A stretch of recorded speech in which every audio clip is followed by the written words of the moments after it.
Hello दोस्तों, नमस्ते। मेरा नाम देवेंद्र और इस वीडियो में आपका स्वागत है। ठीक, आज हम बात करेंगे प्राचीन भारत के मिसलिनियस टॉपिक को। और ये वीडियो जो है आपके SSC आयोग के द्वारा जितने भी प्रश्न कराए हैं वो सारे प्रश्न इस वीडियो में सम्मिलित है। ठीक, इस वीडियो के कई एक पार्ट और भी हैं, उन पार्ट को प्ले लिस्ट में जाके आप देख लेना एक बार जरूर। ठीक, पैट में अगर आपका अच्छा स्कोर है तो इस वीडियो को जरूर देखना। अच्छा स्कोर नहीं है तो पैट 26 के लिए इस वीडियो को जरूर देख लेना। ठीक, आपका जो 100% फ़ायदा मिलेगा।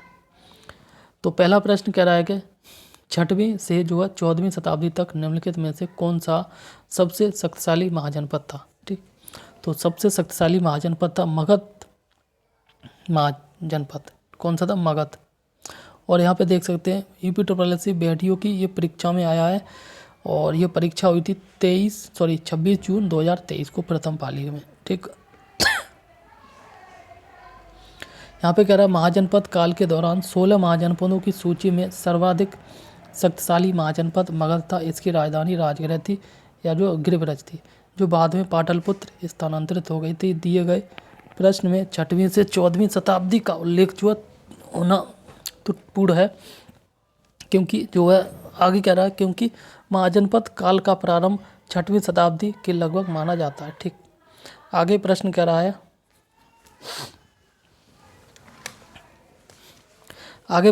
निम्न में से सूरसेन महाजनपद की राजधानी कौन सी थी। तो सूरसेन महाजनपद की राजधानी थी आपकी मथुरा। सॉरी। नेक्स्ट प्रश्न कह रहा है सूरसेन महाजनपद की राजधानी मथुरा थी। ठीक है, और चंपा अंग महाजनपद की राजधानी थी।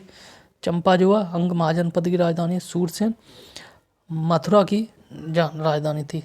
और काशी 16 महाजनपदों में से एक महाजनपद था और वैशाली जो है भज्य महाजनपद की राजधानी थी। देखो उस समय 16 महाजनपद थे और इनकी सबकी अपनी एक राजधानी थी। सारे महाजनपद याद करना और उनकी राजधानी याद करना इम्पोर्टेंट है। ठीक, 6वीं शताब्दी ईसा पूर्व में जैन और बौद्ध ग्रंथों में कितने महाजनपदों का उल्लेख जो है ना किया गया है। ठीक, तो अभी जस्ट बात की थी 16 महाजनपदों का उल्लेख किया गया। 6वीं शताब्दी ईसा पूर्व के जैन और बौद्ध ग्रंथों में 16 महाजनपदों का उल्लेख किया गया है। 16 महाजनपदों का उल्लेख जैन ग्रंथ भगवती सूत्र में तथा बौद्ध ग्रंथ अंगुत्तर निकाय में देखने को मिलता है। ठीक, नेक्स्ट प्रश्न कह रहा है चरक संहिता से संबंधित है। चरक संहिता का संबंध जो है चिकित्सा से है। ठीक, चरक संहिता आयुर्वेद चिकित्सा का एक मूल ग्रंथ है। यह प्रसिद्ध ग्रंथ संस्कृत भाषा में जिसके रचयिता चरक थे। ये कनिष्क के दरबार में राजवैद्य थे। ठीक, आगे प्रश्न कह रहा है निम्नलिखित में से किसने जो निरुक्त व्युत्पत्ति विज्ञान, भाषाशास्त्र और शब्दार्थ विज्ञान पर सबसे पुराना भारतीय ग्रंथ नामक पुस्तक लिखी थी। ये लिखी थी आपकी महर्षि पतंजलि ने। ठीक, आगे व्याख्या है महर्षि पतंजलि ने निरुक्त व्युत्पत्ति विज्ञान, भाषा शास्त्र और जो शब्दार्थ विज्ञान पर सबसे पुराना भारतीय ग्रंथ नामक पुस्तक लिखी थी। ठीक, नेक्स्ट है नीति सार राजनीति के तत्व। इसमें कौटिल्य के अर्थशास्त्र का प्रारंभिक मूल पाठ शामिल है। निम्नलिखित में से जो किसके द्वारा लिखा गया है। तो यह लिखा गया है कामंदक के द्वारा। ठीक, नीति सार जो है राजनीति के तत्व के लेखक कामंदक हैं। यह ग्रंथ मूलतः संस्कृत भाषा में लिखा गया है। इस ग्रंथ में कौटिल्य के अर्थशास्त्र का प्रारंभिक मूल जो है पाठ शामिल है। ठीक, नेक्स्ट प्रश्न कह रहा है राजा कनिष्क के शासनकाल के दौरान दरबारी चिकित्सक का नाम बताइए। तो कनिष्क के दरबार में जो है ना चरक था। ठीक, कौन था? चरक। नेक्स्ट कह रहा है पंचतंत्र की कथाएं जो किसके द्वारा लिखी गई थी। तो ये लिखी गई थी विष्णु शर्मा के द्वारा। ठीक, नेक्स्ट कह रहा है पंचतंत्र की कथाएं विष्णु शर्मा के द्वारा लिखी गई थी। तुलसीदास रामचरितमानस, वाल्मीकि रामायण एवं वेदव्यास महाभारत की रचना के लिए विशेष रूप से जाने जाते हैं। ठीक, नेक्स्ट कह रहा है शूद्रक द्वारा लिखा मृच्छकटिकम, ठीक है ना, का साहित्यिक प्रकार निम्नलिखित में से कौन सा है? तो ये है आपका नाटक। कौन सा? नाटक। शूद्रक द्वारा लिखित मृच्छकटिकम एक नाटक है। ठीक। नेक्स्ट प्रश्न कह रहा है तमिल व्याकरण की कौन सी रचना है जिससे तमिल साहित्य की सबसे पुरानी मौजूदा रचना कहा जाता है? ठीक। तो तमिल साहित्य की सबसे पुरानी और मौजूदा रचना कहा जाता है वो है आपका तोल्काप्पियम। क्या है? तोल्काप्पियम। तमिल साहित्य की रचना तोल्काप्पियम को तमिल साहित्य का सबसे पुरानी मौजूदा रचना कहा जाता है। इस पुस्तक के लेखक तोल्काप्पियर है। ठीक। कौन है? तोल्काप्पियर।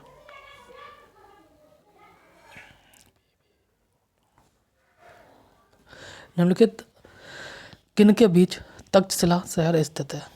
सिंधु और झेलम के बीच जो है तक्षशिला शहर स्थित है।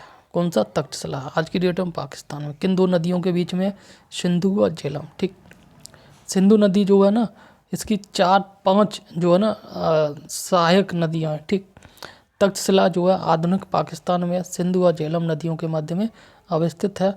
तक्षशिला वर्तमान में पाकिस्तान में। तक्षशिला प्राचीन भारत का जो शैक्षिक केंद्र था एवं विश्वविद्यालय के लिए प्रसिद्ध था।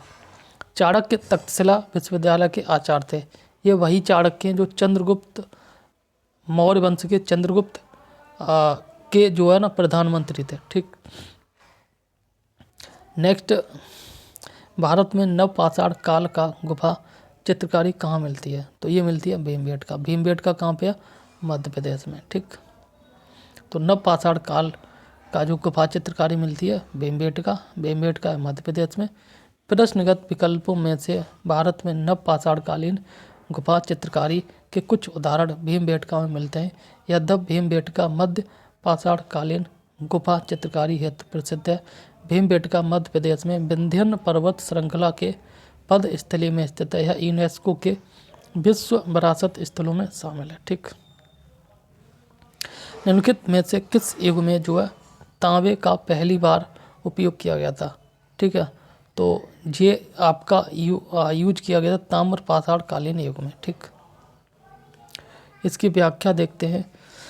तांबे का पहली बार उपयोग ताम्रपाषाण युग के में जो है किया गया था 14। निम्नलिखित में से भारत में स्थित किस प्राचीन विश्वविद्यालय को यूनेस्को विश्व विरासत स्थल में जो है शामिल किया गया था? ठीक। तो यूनेस्को विश्व विरासत स्थल में शामिल किया गया था वो है आपका नालंदा विश्वविद्यालय, नालंदा बिहार। ठीक है ना। और ये कहाँ पड़ता है? आधुनिक बिहार में। ठीक। नेक्स्ट प्रश्न कह रहा है प्रश्नगत विकल्पों में भारत में स्थित प्राचीन नालंदा महाविहार यूनेस्को के विश्व विरासत स्थल में शामिल है। नालंदा महाविहार स्थल भारत के बिहार राज्य में है। इस महाविहार विश्वविद्यालय की स्थापना 5वीं शताब्दी में जो है ना गुप्त शासक कुमारगुप्त ने कराई थी। ठीक। नेक्स्ट प्रश्न, दी गई जानकारी से राजवंश की पहचान करें। पुष्यमित्र ने इस वंश की स्थापना की थी और उनके प्रभुत्व दक्षिण में नर्मदा नदी तक फैले थे और पाटलिपुत्र, अयोध्या, विदिशा के शहर शामिल थे। उन्होंने 2 अश्वमेध बलिदान किए थे। उन्होंने बैक्ट्रियन राजा डेमेट्रियस को भी हराया था। राजवंश का 9वां राजा भागभद्र था। पतंजलि के गौरव ग्रंथ महाभाष्य इस समय के दौरान लिखे गए थे। ठीक है। तो यह बात की जा रही शुंग वंश के बारे में। मौर्य वंश के अंतिम शासक बृहद्रथ को जो है उसके ब्राह्मण सेनापति पुष्यमित्र शुंग ने मारकर जो है मगध में जो है शुंग वंश की स्थापना की थी। शुंग वंश का अंतरिम सम्राट जो है देवभूत था। देखो मौर्य वंश की अगर हम बात करें तो इसके संस्थापक थे चंद्रगुप्त मौर्य। ठीक है। फिर चंद्रगुप्त मौर्य के बाद आए थे बिंदुसार के बाद आए थे अशोक। ठीक। और 1-2 राजा और हुए थे और अंतिम राजा थे आपके बृहद्रथ का एक जो है ना सेनापति था जिनका नाम था पुष्यमित्र शुंग। और पुष्यमित्र शुंग ने बृहद्रथ की हत्या कर दी और खुद जो है ना राजा बन गए और उसी वंश का नाम बदल लिया अपने नाम से। तो उसी वंश का नाम हो गया शुंग वंश। ठीक है, आगे जब पुष्यमित्र शुंग ने बाकी सारी चीज़ें तख्ता पलट के मतलब तख्ता पलट के और राज्य को संभाला। ठीक, फिर शुंग वंश का भी जो अंतिम सम्राट था वो था आपका देवपूत। ठीक, नेक्स्ट प्रश्न कह रहा है निम्न में से कौन सा जोड़ा सही नहीं है। ठीक, तो AD 1709 जो है औरंगजेब की मृत्यु, ये सही नहीं है क्योंकि औरंगजेब की मृत्यु हुई थी 1707 ईस्वी में। ठीक, बाकी AD 622 ईस्वी में मुस्लिम युग की शुरुआत हुई थी और AD 78 में शक संवत की शुरुआत हुई थी और 261 BC पूर्व में कलिंग युद्ध हुआ था। कलिंग युद्ध का संबंध सम्राट अशोक से है। ठीक है, नेक्स्ट कह रहा है निम्न में से किस स्थान पर अजंता एलोरा की गुफाएं स्थित हैं। तो अजंता एलोरा की गुफाएं औरंगाबाद में, औरंगाबाद महाराष्ट्र में। ठीक, आगे नेक्स्ट प्रश्न कह रहा है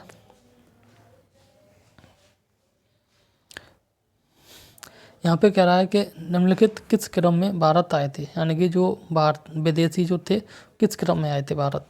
ठीक है, तो देखो इसका सही आंसर हो गया, हाँ इसका आंसर होगा ऑप्शन बी। ठीक है, तो सबसे पहले आए थे फायान, फायान के बाद आया था हैनसेंग और ये टॉमस मुनरो है, ये आया था आपका औरंगजेब के दरबार में सबसे बाद में। ठीक है, और ये फायान और चंद्रगुप्त ये आए थे आपके चीन से थे। फायान आया था चंद्रगुप्त द्वितीय के दरबार में और हैनसांग आया था हर्षवर्धन के दरबार में और ये टॉमस आया था औरंगजेब के दरबार में। ठीक, तो टॉमस रो सबसे बाद में आया था। ठीक, बाकी यहाँ पे देख सकते हैं टॉमस, अच्छा औरंगजेब ना जहांगीर के दरबार में आया था। ठीक है, सॉरी फॉर दैट।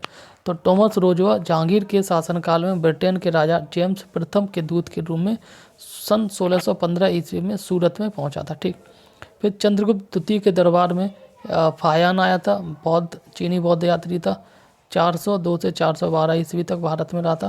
फिर चीनी यात्री हैनसांग हर्षवर्धन के दरबार में आया था और ये आया था 606 से 647 ईस्वी में भारत में आया था और उसकी उत्कट अभिलाषा महात्मा बुद्ध के चरण चिन्हों द्वारा जो पवित्र किए गए स्थानों को देखने की थी, जो उस समय भारत में सुलभ थे। ठीक, नेक्स्ट प्रश्न कह रहा है विश्व प्रसिद्ध खजुराहो की मूर्ति कलाएं स्थित हैं। तो ये स्थित है आपकी कहाँ पे, मध्य प्रदेश में। खजुराहो की मूर्ति कलाएं मध्य प्रदेश में स्थित है। ठीक, विश्व प्रसिद्ध खजुराहो की मूर्ति जो है कलाएं मध्य प्रदेश में स्थित है और इनका संबंध चंदेल वंश के शासकों में से संबंधित है। ठीक, नेक्स्ट कह रहा है निम्नलिखित में से कौन सा एक जो है अनुचित युग्म है। ठीक, जो अनुचित युग्म है वो आपका खजुराहो जो है चोल वंश से संबंधित है। ठीक, अनुचित है। बाकी यहाँ पे देखते हैं हम्पी स्मारकों का समूह जो है विजयनगर जो है ना राजवंश से है। लिंगराज मंदिर का समय जो है सोमवंशी राजवंश से है और हजार स्तंभ मंदिर का संबंध काकतीय राजवंश से है। ठीक है, ये तो सारे सही हैं। और जो खजुराहो थे इनका संबंध चोल नहीं चंदेल से है, चोल नहीं चंदेल वंश से है। ठीक है ना, इसकी यहाँ पे व्याख्या देख लो। बाकी ये जो प्राचीन भारत है यह इतने ही प्रश्न पूछे गए अब तक। ठीक है, और कोशिश करेंगे अब नेक्स्ट वीडियो मध्यकालीन भारत के जितने भी प्रश्न हैं वो सारे कराएं। ठीक।